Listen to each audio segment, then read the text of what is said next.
The Boston Bruins lose 5-4 in overtime to the New York Islanders. David Pastrnak gets his second multi-goal game, but the Bruins need to come back because of some costly mistakes and average play to get to overtime. Brazeau had another great game, and Pastrnak getting a scoring touch back is something to look forward to, and the team is still in a playoff spot as of right now.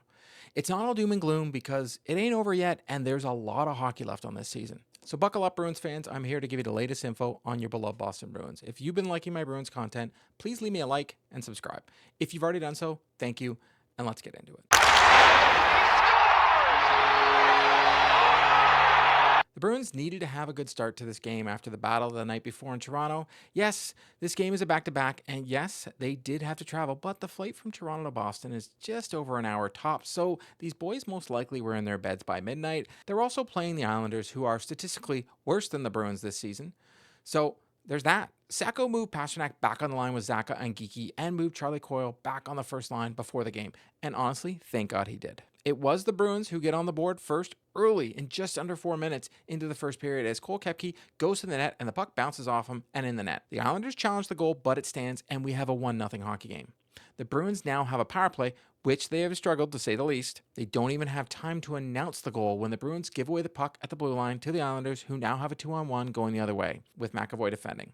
I thought McAvoy played this properly at first because he played the pass, letting Korpisalo play the shot, but McAvoy backs in and the Islanders play the pass and it goes right by McAvoy and it's a 1-1 hockey game. You know, I really don't think Korpisalo had a chance. He's got to slide all the way over to the side thinking that the defenseman's playing the pass for him. It was a mess. The Bruins still have a power play left, which unfortunately looked as bad as it's been, and they couldn't generate any chances. Like, this is literally the biggest thing that the Bruins have an issue with. I truly think if they start getting their power play going, I think it will galvanize this team to play better this season. It's just how demoralizing is it that you know that every time you have a power play, you're not going to score.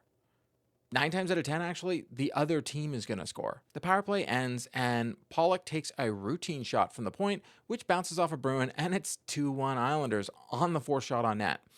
The Bruins settle down and look to shake off these early goals by the Islanders. Brazeau had a very strong period, driving to the net and sitting his butt just outside of blue paint. Brazeau has been most consistent player as of late. He's had 3 goals in his last 5 games, and third on the Bruins in goals right now. The period ends with the Bruins down 2-1, but they had a bit of life, despite still being down 2-1 early in that period. The second doesn't start out well for them as the Islanders are all over them, outshooting them, outchancing them, and outplaying them. Last night, it was the Bruins defense that had an issue with puck management, and now it's the forward group who are coughing up the puck. The good news is the Bruins' third line is applying all the pressure and keeping the Islanders on their heels. The Bruins are out hitting, which they do most nights against the teams, but it doesn't faze the Islanders, like most teams that they play every night in this league. I know we all want the big bad Bruins, and we want that, and we want the hitting, and we want all that. But guess what? During the regular season, that doesn't matter. That does matter during the playoffs, but unfortunately, the team's got to get there first. So wasting all this energy, hitting everything that moves, is getting them nowhere, and is just making them tired. Just over 4 minutes into the second, Anders Lee walks down the wing and rips one past Korpisalo to make it 3-1 Islanders. Unfortunately, the average goaltending we saw the night before from Swayman is being seen from Korpisalo early on in this game as well. I want to point out that we're getting average goaltending from both Swayman and Korpisalo, but I think it's the sum of all parts. When you have average defenders in front of you or average players playing in front of you right now, it's tough for a goalie. 9 times out of 10, if you look at these replays, they're being screened by the defenders that are in front of them, or they're getting 2-on-1s or 3-on-1s.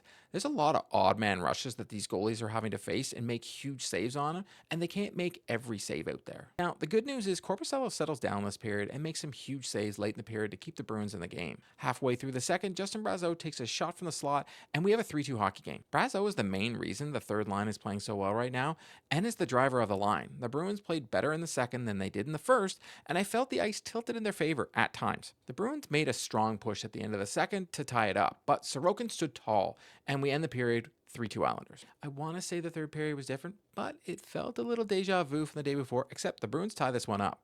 The Islanders do get on the board first with a shot from Anders Lee, and it's 4-2 Islanders. I think up until this point, the team hadn't been playing too good, and like last game, the goaltending has been average at best. It's clear there's no netminder in Boston that wants to run away with the net.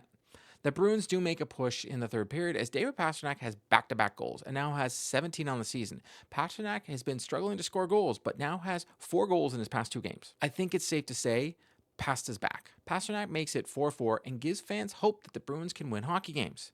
They're also coming back against the New York Islanders, who frankly are not a good hockey team.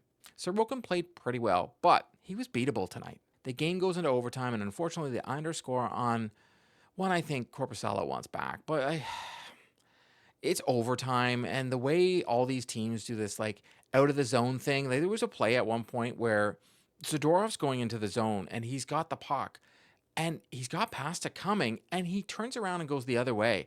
I don't understand why he doesn't throw the puck back in. I get they watch tapes, and they're saying all these things about the turning of the puck. I hope they change the rule that the players, once they enter the zone, can't leave the zone to do this clear all the time, because at this point, it's driving me insane. They're looking for the perfect play all the time when this is hockey. Just get pucks on net and good things will happen. Again, I'm not blaming Korpisalo on this loss because the guy hasn't played in what feels like forever. And at this point, I think we can all agree the team right now, not one individual player is playing all that great. Yeah, Brazeau is playing decent and Pasternak's playing okay, but like, they're the sum of their parts here. The Bruins remain third in the Atlantic for now because the Tampa Bay Lightning aren't playing good hockey right now either. At the time of my recording, they're losing 2-1 to the Ducks. As I mentioned in my last video, I'm done ragging on this team anymore because frankly, they are what they are and they can only work with the players they have. Are guys underachieving? Sure.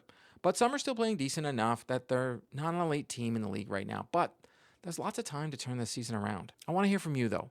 I want to hear your favorite moment of this game. Was it Pasta's dirty goal? What about this game did you actually like or that encouraged you about the next game? That's a wrap on today's video. To stay up to date on all the news surrounding the Boston Bruins, please subscribe and drop me a like. If news breaks surrounding the Boston Bruins, be sure to check out the channel. If you've already subscribed to the channel, thank you. And I'll see you next time.